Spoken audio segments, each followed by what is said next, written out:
Greetings, fellow Salt and Sassers, and welcome to another video on solo RPGs.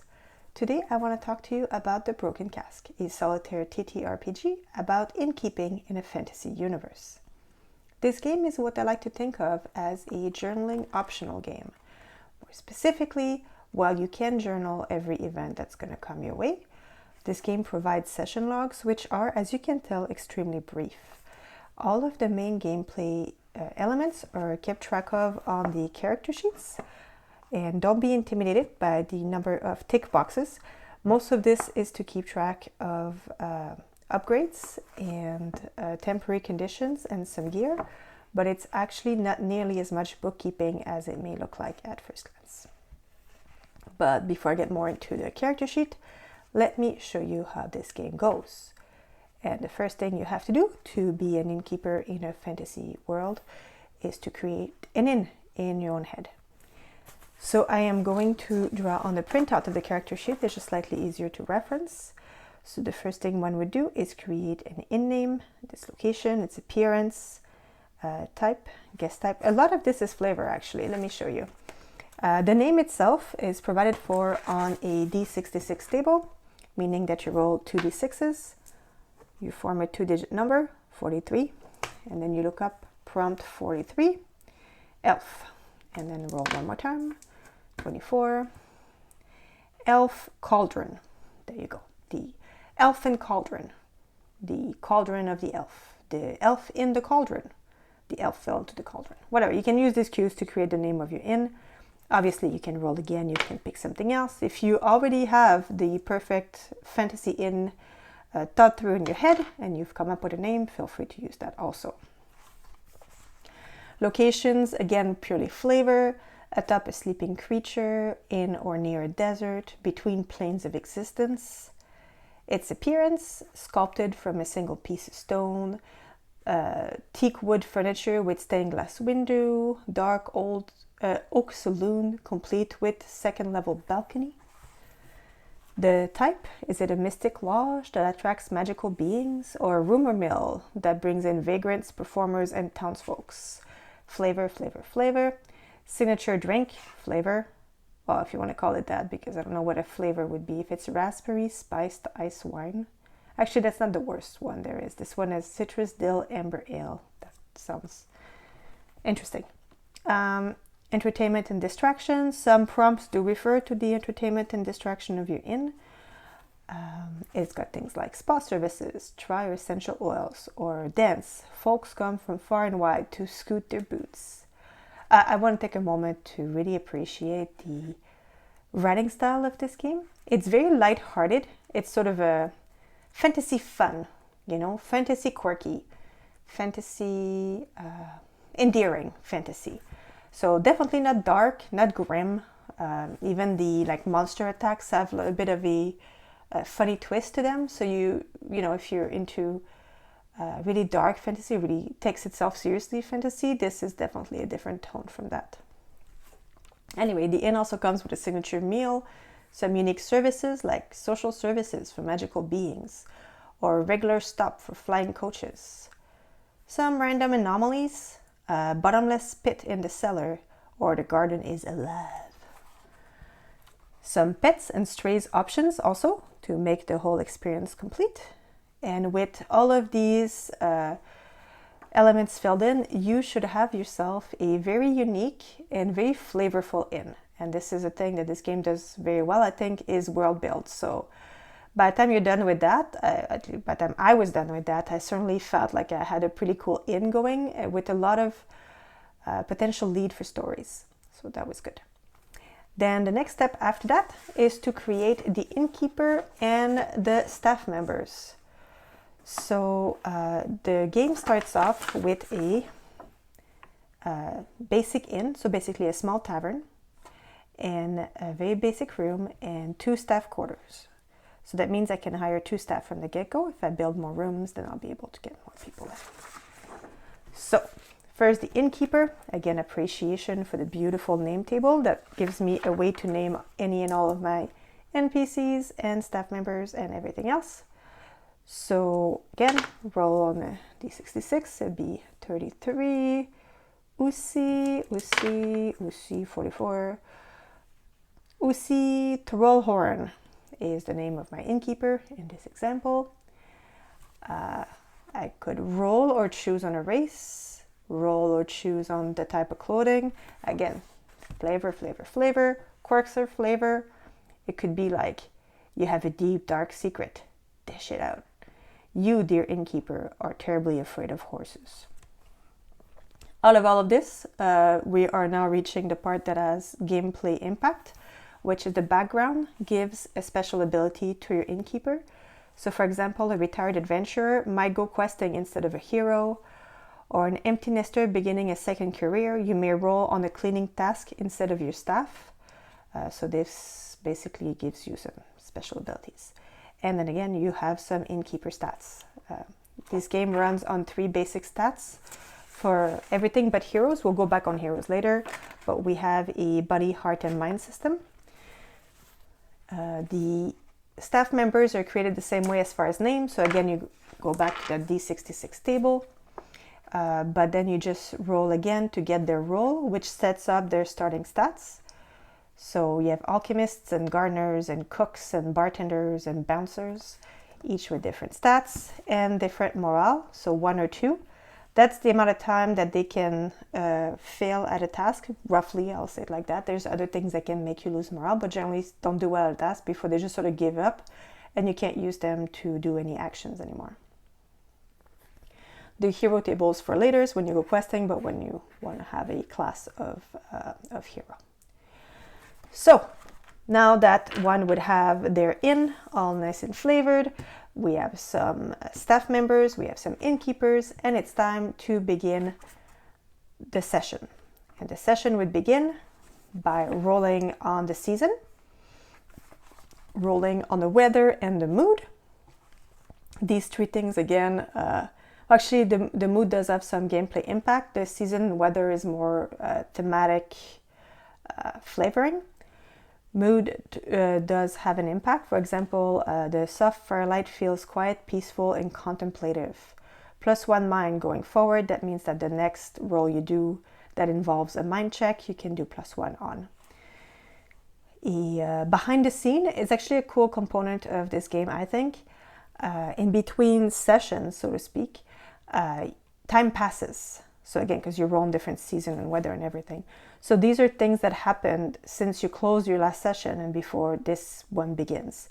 So it changes what was the end state of your last game to modify a little bit at the beginning of this one. So it's kind of neat. And then optionally, but I think neatly, there are story threads. So for example, it will storm for 10 straight days, or a stranger needs help starting a new life. So these are just sort of generic what's going on in the universe thing that you can use to put a special twist or tie the events you're going to roll this session a little bit together to make them feel more cohesive. Anyway, once your scene is set, you would go here to the generous event table and roll 2 d6 to see what category of event would come first. So let's do this together. 2 and 4 is 6. 6 is common guests. Now I'm going to show you back here, there is actually a table version of all of this. So the event table that was just big right now is over here. And there's table here summarizing the different types. So monster attacks are here, special event over there, or this table here, that sort of thing. So that's neat. It's sort of a faster way, I suppose, of getting the information. But if you look at the written out version, you have a little bit more flavor, which I personally enjoy when I play. I think it's a little better than just being told the mechanics of the test you're going to do. This actually provides a little bit of, just a little bit of extra flavor and extra touch. So, sorry, what did I say? Common guest, number 6. Common guest tasks. So once you are down to the category, roll a new dice, 4. We get clue number 4. Wayward youth. You think you may have seen them before, but it's hard to tell. They're just sulking in the corner, talking about selling illegal manticore fangs or something. Task is a B5. So that's a little bit tricky. When you do a task, you would roll a single d6 and add the relevant stats of the staff member you want to use. In addition, once per session, unless you have a specific perk from your background, you can use your innkeeper to roll instead of staff. But in this case, my innkeeper only has a B of +1, but my carpenter has a 2. So I think because this is a body task 5, I should probably try to use my carpenter. So let's do that. 2 + 2 is 4, so that's a definite fail. So if you have a miss, it says here, the last remark about your wine was cutting one. Take -1 morale. So I would note here that I just lost a morale. So that's pretty bad because it means that if I lose this one, I won't be able to use my carpenter anymore. Now, different things could have happened with that roll. If I'd, for example, rolled a 6, not only would I have succeeded, then I would read the hit resolution. I think everyone's having a lovely time. Choose roll tips or revive an exhausted staff member. Oh, sorry, wrong one. Hit. Providing comfort to troubled kids is its own reward, but roll tips +1 anyway. Can be made a hero instead of a regular patron. So that's cool. So that means that this guy could become a hero. If I rolled a 6 in addition to this, because it'd be like a perfect score, I could also mark experience points on my staff character sheet. And once the staff has 3 experience points, then I can either improve their morale or improve his stats, the base stats. So this game does that thing very well with regards to improving your situation as the game advances. Like there's a lot of places to grow. Again, in terms of staff, obtaining patrons, getting better heroes, getting better rooms. We'll talk about how to get better rooms in a moment. But basically, okay, so let's circle back to a base action is how you do. Now I failed this one, I would lose a morale, so that's too bad. But I still have a lot of morale left, as in 2 action here, plus maybe I could use my innkeep. So in this case, I would go back to the giant event table again, roll again to get a new category. So let's do it again. So it would be a 7, cleaning task. And I'll just skip right to the table. But basically, after the cleaning task, I would roll on a sub-table of cleaning to get the exact task that I would do via D6, which would be 4. And you can tell that regardless of flavor, this is a -5 test about carefully cleaning drinkware. And if I hit, I would get +1 brewing forward and roll tips, and otherwise I would lose a morale again. +1 brewing forward is game terminology. One thing that this game does that I think is very lovely is that right at the beginning here, there's a dictionary of what everything means. So if you want to know what forward means, it means read on your next task. For example, -1 H forward means the next time that your character roll on a hard task, you do -1 on that roll. In this case, it'd be more positive than that. So it's very clear what the events are, what the effects are. So that's very, very neat. This game also often gets you to find items that can be used. And there is a handy-dandy little summary sheet of things you can have here in your cellar. So for example, there could be like trinkets and ladies' leaf that lets you go questing again. You could get some sage, which lets you flip cooking. Flip means that if you do a cooking task and you land a 1, you can flip the die to its opposing side, which would be a 6. So these are cool. Of course, once they're used, you would have to erase them to demonstrate that they've been used up. But this is a lot of the different moving pieces of the game. So in addition to doing tasks using your staff and yourself, you can do what they call special actions. Special tasks all cost money. So generally speaking, regular tasks earn you money as part of the bonuses or earns you like some fun little bonus. And special task lets you spend your money to do even cooler things. One is to spend 10 gold to add a room. So again, if you add more staff quarters, you can have more staff members. Maybe you improve your kitchen. So if you build a kitchen, then you'll have +1 on cooking task. If you build a shed, then your gardening tasks will improve. Common room upgrade will let you flip, for example, on common guest task or flip on different types of tasks. Same with basic group upgrade. Will let you, for example, this one lets you use a mercenary instead of a hero to go questing. We'll talk about questing in a moment. Staff quarter upgrade makes training a little cheaper. So again, you can train your staff to improve their skills. That's another options. So yeah, so building a room, basically that. You develop your inn, which gets you more flexibility on how to use dice roll and generally gets you to roll better. Hire, once again, once you've built an extra room to house a new staff member, then you can spend 3 gold to hire them. And influence lets you spend 10 gold to increase your prestige level, so your inn is more prestigious. Shop lets you go to the market and roll to see if you can find some neat little thing. Quest will circle back, so it's a bit of a mini game that's distinct, so hold that thought. Prate or brag. You can, as the innkeeper, brag before you do your next action, and you can basically bet prestige points, and if you make it, you gain them, otherwise you lose them. You can take an action, so again, once per session, your innkeeper can do the action of a staff. You can train your staff to improve them, and you can treat a regular, which lets you to roll better tips on a hit. The session will end when you choose to, so you can always choose to do it. It can end when you're out of action, so that's when basically you have no morale left to your staff and you spend all your gold, so you can't even do any of these special tasks. You can give a refund. Sometimes there's a game mechanism that have you do a refund, so if you can't pay for it, it ends. Or an item or table says so. If the game ends, not your own call, so basically not because you choose to end the session, but if you can give a recall or a table forces an abrupt end, then you have to roll on a d6, and if you do a 1 or a 2, you will lose a prestige level. So basically, there's a bit of a push your luck element. At some point, you may want to just, end your session before you're completely bare bone on resources. So there's that. But to circle back to quest, one thing that you can meet as a result of some of the encounters are heroes.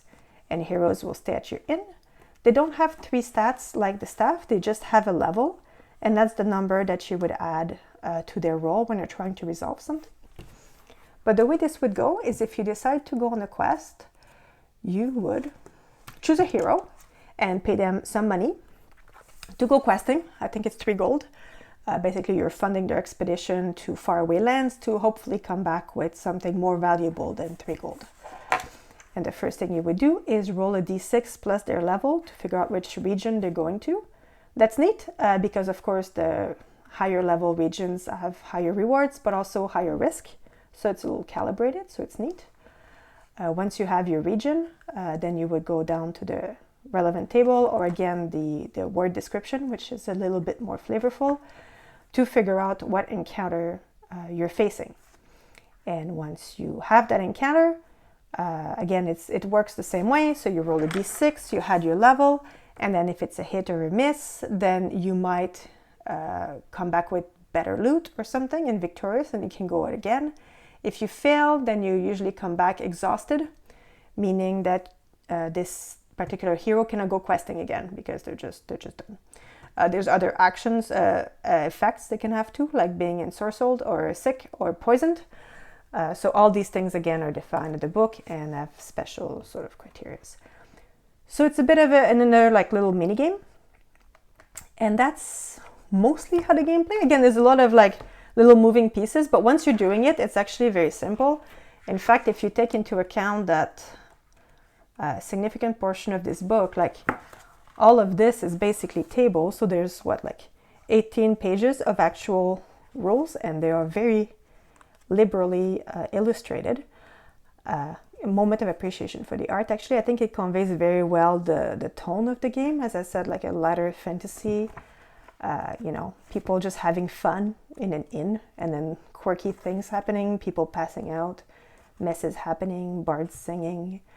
It's a very nice thing. But anyway, it's not a complicated game. It is very good at world building. The part about it that I personally found a little more difficult is the fact that instead of feeling like I'm a character in a world, I feel like I'm some sort of, movie director managing a cast. Because again, like the innkeeper exists, but all of those people on the sheet, the staff, the heroes, he sort of just jumps in very irregularly, let's put it this way. So I don't know, like I find that makes me feel like I'm doing less role playing and more gaming, I guess. So it's more about mechanics in a way. But then again, the game is very light then because it's a D6. But again, maybe that's me. I always felt that way even if a board game solo. Like I really always prefer to only ever manage one character, because otherwise it feels a little bit like, I don't know, God playing with puppet as opposed to feeling like immersed. But that is my personal position on this. The game itself is lovely, super well written, amazing tables, very fun world building, very easy to use. So I would recommend this one for people who, again, maybe don't want to go into deep end journaling and are happy with just theater of the mind and keeping track of just main gameplay element. It's fun. The encounters are fun. The mechanics are simple. It's a good game. It's a really good game. It's just, for me, again, the multiple people is just, I don't know, a little too many people in my head. And with that, I will leave this video. Don't hesitate to ask questions below if you have any. And otherwise, I'll wish you a very good day.